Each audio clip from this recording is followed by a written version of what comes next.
Aloha, y'all. It is Woden's Day, Wednesday, ruled by Mercury. Um, the 12th of January. The Sun is in Capricorn, the Moon is in Taurus, Mercury is in Aquarius, Venus is in retrograde Capricorn, Mars is in Sagittarius, Jupiter's in Pisces, Saturn's in Aquarius, Uranus is retrograde in Taurus, Neptune's in Pisces, Pluto is in Capricorn, almost conjunct the Moon, Venus rather. That'll be happening in a few days. And then, well, I say that. The Sun will be conjunct Pluto in a few days, not Venus. It's in retrograde. I was like, that doesn't make any sense. I was right. So yeah, the Sun will be conjunct Pluto in 4 days about, so that'll be fun, intense, but also transformative. Neptune's in Pisces, Pluto's in Capricorn in the north, and there's in Gemini. I rambled a lot there, sorry, but it is what it is. Let's go ahead and get some cards, shall we? So hopefully y'all are doing well. I'm going to be playing my electric guitar today, as I will be traveling soon and not able to play it. So I might be playing a lot of electric guitar because I'll be covering a lot of songs from the 18th to the 31st. I won't have an electric guitar. So we got the Five of Swords. Not inappropriate. I was about to say my brother has come back with his fiance now from Europe for 3 months, and he is not on the same wave as me politically. I'm like, just watch the Joe Rogan podcast. We'll talk about it. This Dr. Malone interview that's been banned off of YouTube and still on BitChute for the record. Hopefully he will, but he probably won't. So Five of Swords. Battling your inner demons, the compulsion to win, keeping a beneficial advantage, letting the past pile up around you, and acting out of integrity. Five of Swords. I must win at any cost. Winning of any kind involves sacrifices. At first glance, the difference between winning at a cost and at any cost might seem trivial, but deeper inspection uncovers the stories of lives and careers brazenly sacrificed, shattered, and broken. In the conflagration of a blinding obsession and a quest for power, very Sun almost conjunct Pluto in Capricorn, people will cease to be people, rather becoming objects merely helping or hindering progress. Colleagues become competitors, family and friends are dead weight. The ancient Roman orator Marcus Tullius Cicero is quoted as saying, quote, "Inter arma enim silent legis," or often misused in, or misquoted as, or it's a quote that's right, but it's misused. It says, "In times of war, the law falls silent," which even today leaders with a relentless drive to succeed have successfully used that to justify their immoral actions. Ignore laws to get what you want, conquer at all costs. This demonstrates the dangerous manipulation of words taken out of context, the shadow of Mercury in Aquarius. The art depicts a man, sword in hand, poised to strike. Below him another man kneels. He is surrendered, apparently injured, his life force draining. Their struggle is set in a cold, uncompromising land, the remains of death littering the landscape, signifying the physical and emotional carnage that follows in the wake of those prepared to sacrifice anything to achieve their goal. In a flash of brilliance, the radiant hand of John the Baptist, said to have baptized Jesus, appears as if to awaken the aggressor from a trance. The aggressor stands composed, ready to strike another blow to secure victory. The scene is frozen in time, posing the question, what will happen next? Will the sword fall, or will the sword fall, or will this man be spared? Within the pause, that instant, another possibility can be born. The drive and determination to succeed in an endeavor is admirable, and the aspiration to positively influence and have maximum impact in one's community and further afield is exemplary. But so Capricorn achievements, moving the world, changing the world, that's fine and all. Moon and Taurus, making the best world you can. But not if you leave a trail of destruction. The Five of Swords represents the galvanizing force of ambition, of striding towards a goal. It requests that you look carefully at where you may be fixated on an outcome and acting out of integrity. Look at the ways you are being self-righteous. Do you place the need to be right over and above the loving and respectful connection? The compulsion to win, to always be right, cuts away at the heart of life. We are asked to consider whether it's worth the sacrifice. There's always a pregnant pause available when we are presented with the opportunity to take a different action. The realization is that the drive is the winner. You are not. So, battling your inner demons, compulsion to win, keeping a beneficial advantage, letting the past pile up around you, acting out of integrity. The Five of Swords, very bellicose energy, warlike, right? So we're being, even today, we were starting to argue, and I was like, you know what? I'm going to take the higher road. I almost felt like this guy. So I'm going to take the higher road, watch this documentary, and if we'll talk about it after that. Otherwise, I have nothing to talk about. I didn't want to fight. I wanted to just make peace and move forward, basically. But at some point, you have to have beliefs that you hopefully don't hold on to dogmatically, but things that are core values, things that you perceive as true, and fight for those things at a level, but not at all costs. You don't want to, what the Crusades are a good example. It's like God in the Ten Commandments says, don't kill, love your enemies. And the Crusaders are like, we're going to go run around converting people with the sword. It doesn't even matter if it's Christian religion or any religion, really. But with the South Node in Sagittarius, dogmatic thinking is definitely making its final major appearance for the moment. Not that it's over forever, but the karma of dogmatism is ending. We've got number 24, emotions. She's got a sword too. And notice how she's choosing to wield that sword. We shall see what this says. Makes me think of a Daft Punk song. Emotion. All right, so thought, and probably next. Yes, emotions. Keywords: emotions, feelings, emotional honesty, positive emotions, negative emotions, acknowledgement, acceptance, and expression. With Chiron and Aries, still we're dealing with ourselves, our personal karma, our personal triggers. And with the Jupiter and Neptune and Pisces, we're really getting a good look at what our maybe what trigger points are and how to work through them without overreacting. Key phrases: all emotions are necessary. How are your feelings influencing you? Use your feelings to evaluate a situation. Heed the message behind the feeling. Are you a negative or positive person? Do not prejudge the present based on the past. Practice acknowledging your feelings. Fill your day with laughter. Step back and detach emotionally. Very Mercury in Aquarius. And Sun in Capricorn, very detached emotionally. Positive emotions open you up to learning. Repressing emotions creates dis-ease. Address symptoms of emotional repression. The emotions card is the third of the 8 influence cards and represents the influence that our feelings and emotions have upon our choices and decisions. The positive feelings and emotions that have the most influence upon you are love, joy, gratitude, peace, serenity, hopefulness, inspiration, amusement, pride, awe, curiosity. We also feel a range of negative emotions, with the primary examples being fear, anger, disgust, jealousy, sadness, regret, loss, and hate. The key message of the emotions card is that feelings and emotions are neither good nor bad. All are necessary, and each and every emotion we experience has both a positive and negative element to its nature. Positive and negative exist in all that influences us. Very North Node in Gemini, it takes all kinds. Whether it be a single thought, belief, experience, or an emotion, when you hold a simple unmarked magnet in your hand and look at it, you can tell a difference between the negative pole and the positive pole. Or can you? No, you cannot. In the same way, negative emotions are indistinguishable to positive emotions. Negative is the polar opposite of positive, and like many polar extremes, these do not denote good or bad. They are simply the opposites of each other, and both poles are necessary for us to function in a whole and healthful manner. Without experiencing the weightier emotions we have come to associate with pain and discomfort, we can become so positive that we become complacent and ignore the danger signals and warning signs all around us. We may become so busy laughing and having fun that we walk right off a cliff because we are not paying attention and didn't see or sense the oncoming danger. It is the emotional response we have after the, quote, fall that has us learning and laughing it off or choosing to blame or condemn. Would you feel anger over your carelessness, blame someone else for not having put a large sign-up warning of danger, or would you laugh and take it as a reminder to be more cautious in the future? The emotions we feel give lightness or weight to our thoughts, beliefs, and perceptions. They give them power. We are told that positive emotions open up our focus and inspire us to be curious, to learn and retain information.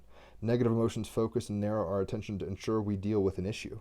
But feelings of joy can blind us to warning signs, just as anger or fear can blind us to opportunities and experiences that will bring us joy. They say love is blind, and it can make us blind to the many things that we should address, but are afraid to, because to do so might place our relationship at risk. While we may experience anger when somebody crosses our boundaries, that emotion can serve us by providing the impetus we need to end a toxic relationship. In the same way, fear can serve to warn us of impending danger, which in turn can keep us safe from harm. When we feel regret, we are offered the opportunity to realign our values and to set goals and act on them. When we experience jealousy, we can see it as an invitation to look within and address neglect within ourselves or a lack of imbalance within our relationship. In these and many other ways, negative emotions can have a positive influence by helping us to see what is amiss in our lives and even how it can be addressed. Emotions, both positive and negative, and the positive and negative aspects of each emotion itself, can have a great influence upon our decision-making process, depending on the emotional imprint that is made with each experience. The emotions we feel play a fundamental role in the retention of memories. Encounters that leave us lukewarm are likely to be forgotten, while those that stir up intense emotions will be remembered for much longer. If those emotions are repeated from one experience to the next, they can give rise to set emotional responses that impact on our present. They can also give rise to a belief that the repeated experience will generate the same emotional outcome. If you experience intense feelings related to a particular event, for example, the intense fear mingled with excitement that you would feel if you were to parachute out of a plane, it is unlikely that you will ever forget that feeling or the moment that inspired it. However, an activity as mundane as hanging out of your washing on the clothes line is not likely to be associated with any feeling intense enough to be remembered in great detail in the future, unless you were abducted by aliens as you hung your undergarment out to dry. Our emotions help us evaluate our experiences. From there, we use those emotional evaluations to see and weigh our options, make our decisions, and guide our actions. Our emotions in themselves are neither good nor bad. It is how we manage them and allow them to influence our thoughts, beliefs, and perception that brings us low or has us shining bright. So, with the clarifier of emotion, Five of Swords can be like, you're just fighting to fight. Facts versus facts, debating, right? This is a war. I'm going to win this debate. And it's like, if you don't bring some heart to it, it's really kind of just a bunch of noise, and people get hurt, and who really cares who's right in the end? We're not here to be correct. Nobody's fully correct. So fighting over who's exactly right is kind of pointless. But what resonates emotionally as well as intellectually, then you can fight from that place. But don't just fight because it's easy or you preferred this way the whole time, if that makes sense. So let's go ahead and get a Galactic Heritage card. We've got stubbornness, right? Is this guy stubborn? Lee saying, I will not yield, I will kill you. Is he too stubborn? Is he emotionally constipated and not letting his emotions through? Stubbornness. Pleiades. And with Capricorn, Sun, conjunct Pluto almost, with Mercury and Aquarius, which is co-ruled by Saturn and Uranus, we might be very, and Moon and Taurus, we might be very fixed on certain things and unwilling to flinch. But hopefully we're doing that from a place of conviction in a healthy sense and not just commitment because. So, 40, Pleiades, stubbornness, past timeline. This message relates to having a fixed idea of how things should be and trying to force reality to fit that picture. Very Moon and Taurus and Sun and Capricorn. It's like, I want my things this way and it makes me feel good. And if I don't have it this way, I'm not happy. This was a strong trait in ancient Pleiadian culture, which created many problems for their civilizations. Some of us still carry this habitual pattern. Take a look at the situation you want changed. Be honest and see if you're trying to force reality that doesn't exist in the now. Be truthful. In order to make a change, we must fully accept and relax with the situation as it is, right? Even if the situation is intense, we have to come to some emotional peace about it to even move forward well. Even to make decisions well, you have to have kind of some clarity, or else you're making haphazard, kind of frantic decisions. In order to make a change, we must first fully accept and relax into the situation as it is. Jupiter and Neptune, Pisces. Let's relax into the flow as much as we can. Only then will things change in a natural way. This card represents one of the most painful lessons of the Pleiadian era. When this species was young, they were very idealistic, much like teenagers of today. Mars and Sagittarius, let's just go change the world. They had a view of how reality should be, and Sun and Capricorn, let's change the world. They had a view of how reality should be, and they sought to force this vision on others. This is often a challenge of a new species when they are young. Earth humans have this trait as well. During the dark times of Orion, the Orion people were in a lot of pain, right? So the Orions were like feeling bad, right? And to alleviate this emotional pain, the Pleiadians did as follows. The young Pleiadians felt it was their duty to boldly come into the Orion system and force the empire to free its people, right? Came in here as like, free the people of Orion, or whatever the story is saying. In response, but it says to free his people. But these Pleiadians were blind to the fact that they were creating karma for themselves and meddling in a situation that was not theirs to fix. In response, the Orions destroyed a planet in the Pleiadian system that was known to be one of the most beautiful. The Pleiadians were stunned and traumatized, but it was an experience they needed to grow up as a species and drop their arrogance, right, which is at least some level of the Five of Swords. Like, are you holding a position so strongly that you're not being empathetic or sympathetic or in tune emotionally about it? They were stunned and traumatized, and they needed to grow up through this and stop being arrogant. They left their planet a lifeless shell floating in space, very Pluto conjunct Sun and Capricorn, Venus in retrograde Capricorn, to always remind them of their own ignorance. If this card comes up in your reading, look to the surrounding cards. It may be about a connection that you have to this Pleiadian time in history, or maybe simply warning about becoming attached to your beliefs about how things should be in reality and a stubborn drive to change them according to what you feel is right. So even emotions can deceive us towards crusades that aren't healthy ultimately. So we got to be very acutely aware of how maybe our egos are holding on to things that no longer serve us or the highest good. Just because they're habits of the heart or habits of the mind doesn't make them correct ultimately. And yet in some abstract way, North Node of Gemini, it's all good. So we're here to fucking learn through trial and tribulation. It's not an easy school, but we're here, we're doing it. Let's go ahead and get an animal oracle. It's snake, creation. 43. I know it's the second to last. On page 170. Creation. It is time to shed your skin and try something new. Creation is your birthright. You must understand that to remain stagnant means to atrophy, so do not fear your own creative flow. Right? The flow of what? Emotions. Don't fear stuff and be so stubborn that you hold on to things, even especially ideas and opinions politically, etc. If you're anti-vax, that's great. I mean, in some sense, this is where it gets tricky. It's like people wouldn't be anti-vax if they didn't know the information, so some people have to blow the whistle, but at the same time, not everybody can be blowing whistles or it's just a cacophony. Right? So you have to pick your battles wisely. That's part of being in creation. You must understand that to remain stagnant means to atrophy, so do not fear your own creative flow. If you have a physical ailment, healing will occur. You're capable of big transformation. If you haven't begun, begin. With the sun starting to come into conjunction with Pluto in Capricorn, and Venus in retrograde in Capricorn, we are, and the moon in the last degrees of Taurus, almost in Gemini, we're starting to change our embodied values, and hopefully that gives rise to inspiration and stuff. But that is our participatory magician card level of being in creation. Mythos. The Australian Aboriginal culture is the longest continually existing culture on the planet. History, time, karma, Saturn ruled Capricorn. Sun. So in turn, the rainbow serpent mythos is one of the oldest creation stories in existence. The serpent mythos is a rich one with many variants and features in art and oral storytelling. Very, North Node and Gemini storytelling, but also like physical art, Moon and Taurus. And it's widespread across the continent. The mythos always strongly centers in the element of water, which is emotions, which we're probably lacking a lot with so much earth and air energy right now. We need to tap into that Jupiter Pisces more. Some believe the rainbow serpent brought water from heaven when the world was created, while others believe that in the beginning, when there was nothing on earth, the rainbow serpent cracked through the crust of the earth and began her journey of waking up all life. As she moved and traveled, stopped and slept with her body, the rainbow serpent created gullies and gorges, mountains and valleys, and water lines that joined them all. Once water appeared, life on earth began to flourish. All the animals, reptiles, and birds awoke and began their life cycles. The rainbow serpent created humans and gave the tribes animal totems. Each tribe could eat what they wished except for their totem, which meant balance in hunting and nature, and all had food to eat.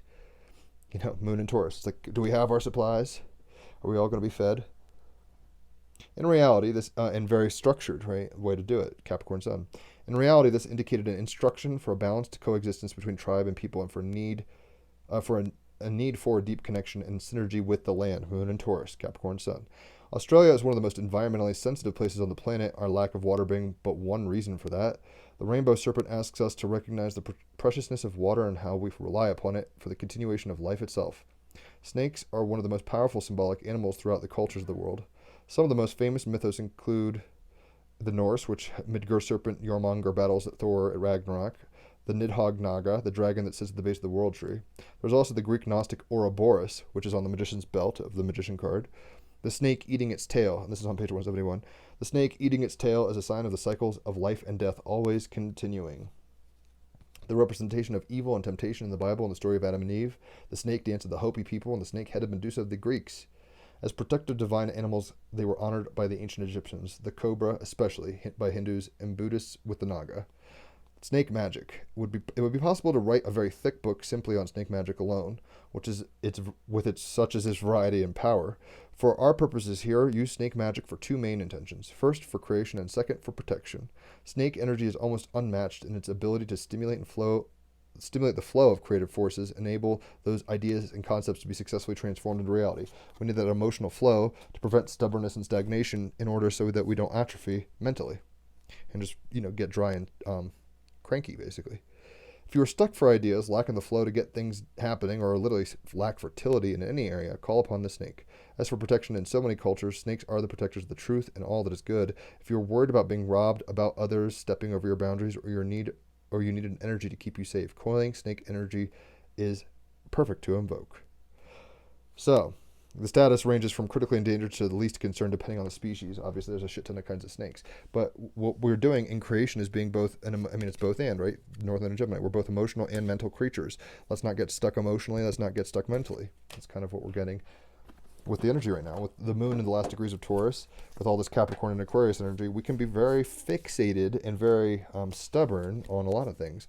And I'm even at a point where it's like, I don't know what's going on. I'm just going to go with what I feel is correct, and I have to hold on loosely enough to that to not like hurt those around me, right? Swords. We got the 5 of Swords. We want to swallow our pride. Swallow your sword. North Node of Gemini. Mercury and Aquarius with the camera. You want to take and observe things and have options. Not this one's the best and that one's the worst. It's like they both have value. Swallow that sort of stubbornness, right? And even in a sense, like cough up this sword. Maybe she's regurgitating it like a snake. The sword of emotion to unblock that stubborn anger, egotism, self-righteousness, whatever. So Diane Arbus is the artist, and considering Pluto is it's a loose conjunction, 4 degrees at this point, but that's still considered conjunct. Pluto, death, transformation, conjunct the sun. She has a kind of sad story about death involved. Diane Arbus began as a commercial and fashion photographer with her then husband, Alan, but she was always more interested in the fringes, Mercury and Aquarius. Saturn and Aquarius. Wandering New York's morgues and forgotten corners, Arbus saw her light in the city's shadows. After separating from Alan, she made a name for herself, taking a head-on photographs of people in the margins, the so-called ordinary freaks, outsiders of society and society's castaways. Capricorn Sun. She made it happen, right? She made her values realized. Taurus in the moon position. Emotion, like this made her feel good to break up with her husband and do her own thing. She took her own life, right? The suicide I was talking about, in 1972, and remains as controversial and influential now as she was in her lifetime. So the advice we're getting from Diane Arbus is look directly at whatever you're avoiding, right? And I am sure there are mental, because it's a sword, there are areas of our mind and ego that we're avoiding, or maybe putting too much, like we're avoiding compassion, we're avoiding the emotions, we're being stubborn and saying, it's only this way, all vaxxers are bad, maybe not, or vaxxers are only good, maybe not. I mean, that's just a very practical solution, situation that we're all dealing with right now, where internal combustion and a lot of friction, mental friction is occurring. But you have to face it directly. This guy has to look fate in the eyes, and this guy has to look at who's going to kill directly in the eyes. You can't just close your eyes to that. You can't be stubborn at that level, which is actually very well represented with Michael's story arc in Lost, which I'm finishing up now about.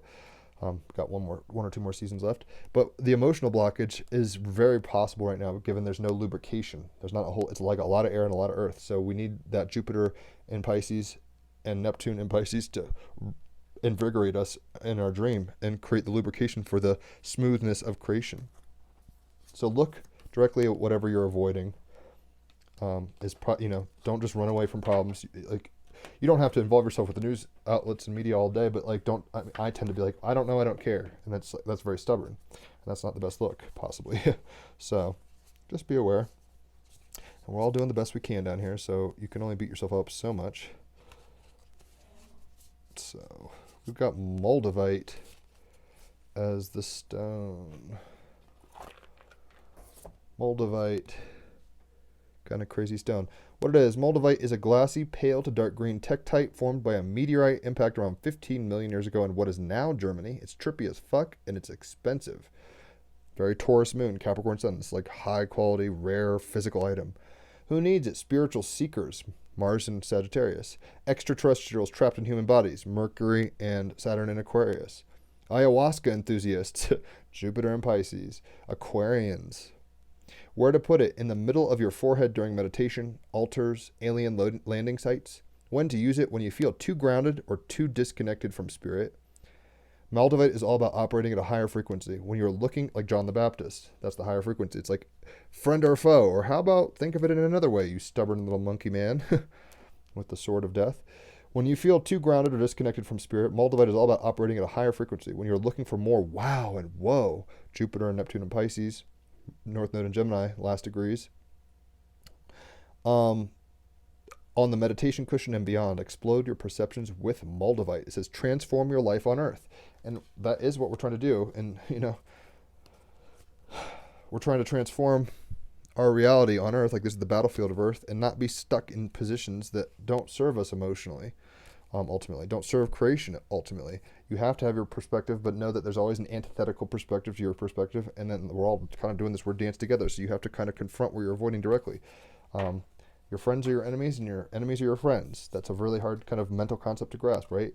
But that is the higher frequency of John the Baptist. So here he is saying, hey, maybe wait a second and think about this before you make choices that are so rigid that you hurt yourself or others. So it says, transform your life on earth with Moldavite. Let's go ahead and play some rock and roll. I don't know if I'll play rock and roll per se, but let's play my electric guitar because I don't have much more access to that. Like I said, I'm traveling soon.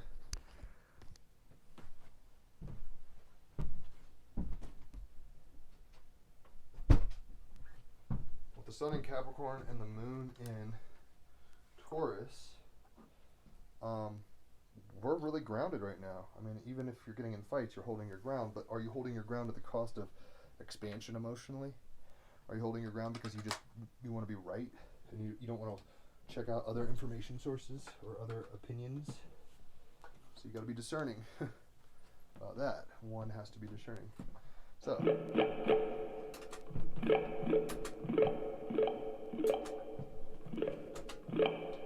how does that sound so?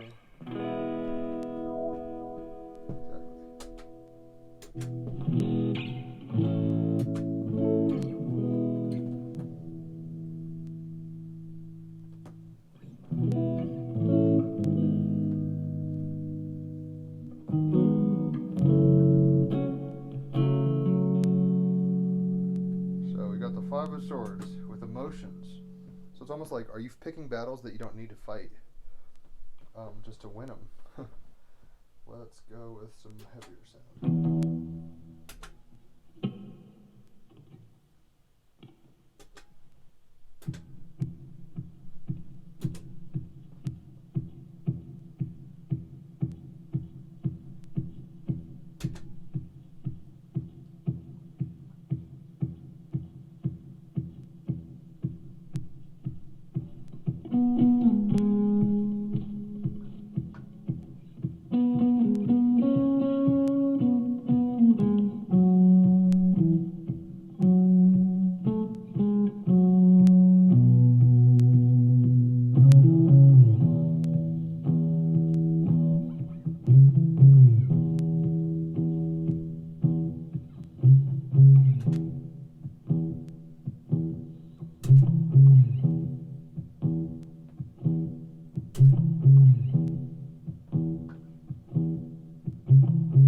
Time right. All right, we're already in Mercury retrograde, so let's get this right.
tried to make it something like emotional with the emotion card, but also like you're having to make decisions that matter and use your head, right? Sorry, I mean, that's what I was kind of thinking. Are we being stubborn? Are we holding our ground and not looking around and realizing that we could drop the sword and move towards love? Are we just getting in egotism so much that we're constipating emotions and emotional clarity with so much earth and air energy right now? We have to be careful about being stubborn, right? That's one of the shadows of Capricorn, shadows of Moon in Taurus, shadows of Mercury in Aquarius, shadows of Saturn in Aquarius. Moldavite's saying to transform your life on Earth, and in order to do that, that means gaining perspective, right? And how do you gain perspective? By looking at whatever you're avoiding. Usually these stubbornnesses and these walls of perception, when we're bigoted against something else, it also has the poison has the antidote also. We just have to see it from a new place, right? To transform our life on Earth, we have to participate with creation in a very North Node Gemini way, in a polarized way. You're sometimes the good guy, sometimes the bad guy. Don't just think you're only on a righteous cause and anything you think is correct. Be willing to listen to what your enemy has to say. Be willing to realize you might be the asshole who's threatening innocent people. One of the best parts about Lost is like, who are the others? Who are we? Who, us and them? Mind games, right? And ultimately, the whole point is love. I mean, if you watch Lost, right? So we need to transform our life on Earth, Moldavite, our life in creation, by confronting that which we are afraid of, confronting that which we are repulsed by in a compassionate way, in an emotionally sensitive way, not like, with a sword not drawn, not in some intellectual way to win the war mentally. So try not to be stubborn, try to loosen up a little, get in your body, loosen up, shake it out, because you're probably feeling like tight and ready to spring on your enemies, and it's like, you are the enemy too, right? So hopefully that makes sense. Holler for readings if you want. $33 for an hour of cards, $88 for 3 or 4 hours, depending on how long it takes, of astrology, and $111 for both. The Team Rabbit Hole podcast is actually a little earlier today. We've got a bunch, I'm not even sure who with, but check it out. We're on 260 plus episodes, and they're amazing conversations. Very North Node and Gemini, as is Gemini Sun and Moon. Trust me, you can enjoy that. And try to find your value in life without fighting everything. Ultimately, you're fighting yourself. Find the higher path, one of mercy and emotional awareness. That's how you transform your life on Earth. Hopefully that makes sense. Have a beautiful Wednesday. Communicate well, and I'll catch you all on the flip side. Adios.